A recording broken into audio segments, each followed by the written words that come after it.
అంతా మనసులో అనుకుంటంలోనే జరిగిపోయింది. చూడండి, చెడు మార్గాలలో వెళ్ళేవారికి, కోపిష్ఠులకి, నరహంతకులకి మనిషి జీవితం బుడగలాంటిది. వినయం, విధేయత ఉండాలి. ఇప్పుడు రాజుకి వచ్చేసింది, ఆయన అనుకుంటంలోనే శిక్ష వచ్చేసింది. శిక్ష వచ్చి, ప్రమాదం వచ్చి ముంచేసి, తాను ఏదైతే దానియేలు చెప్పాడో అదంతా కూడా జరుగుతూనే ఉంది. ఆ 7 కాలాలు తాను అనుభవిస్తూనే ఉన్నాడు.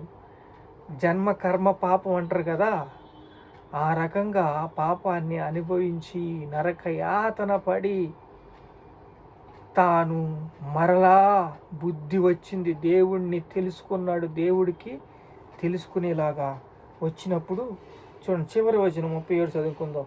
ఈలాగా నెబుకద్రెజరు నేను పరలోకపు యొక్క రాజు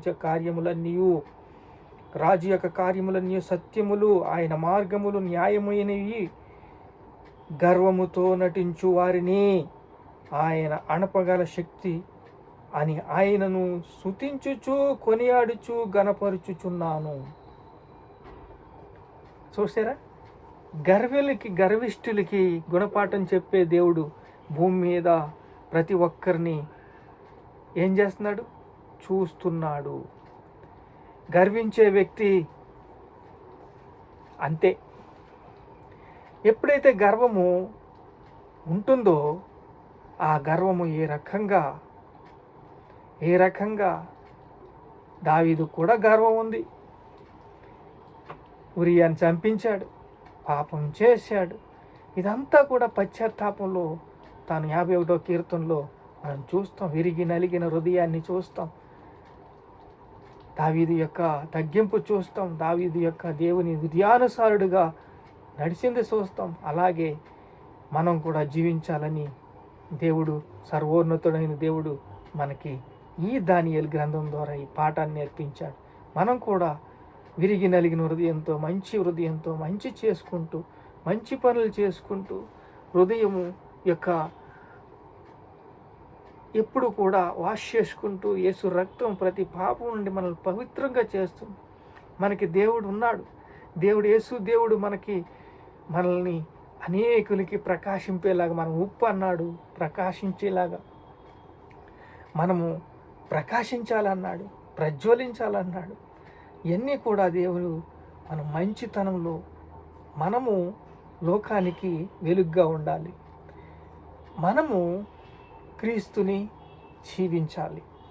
మనల్ని అపవాది మనుషులు, అపవాది సైనికులు అన్నీ కూడా ఓడి పారిపోవాలి. అలా మనం జీవించాలి. అలా జీవించాలంటే దేవుడితో మనం సహవాసం చేయాలి. ప్రార్థన చేసుకుందాం. మహాపరిశుద్ధుడైన తండ్రి, స్తోత్రాలు యేసయ్య, మనం జ్ఞాపకం చేసుకున్నాం ఈ మధ్యాహ్న కాలం. తండ్రి ప్రభువానికి స్తోత్రాలయ్య.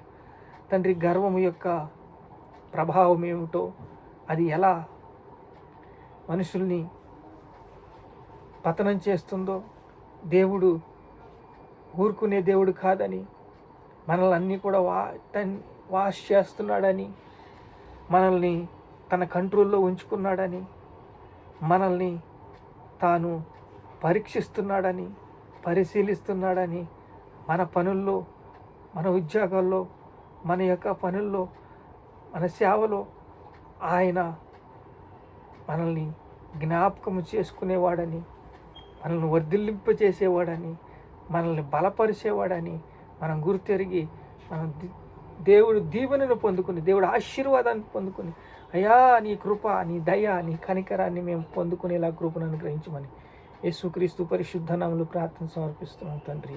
ఆమేన్.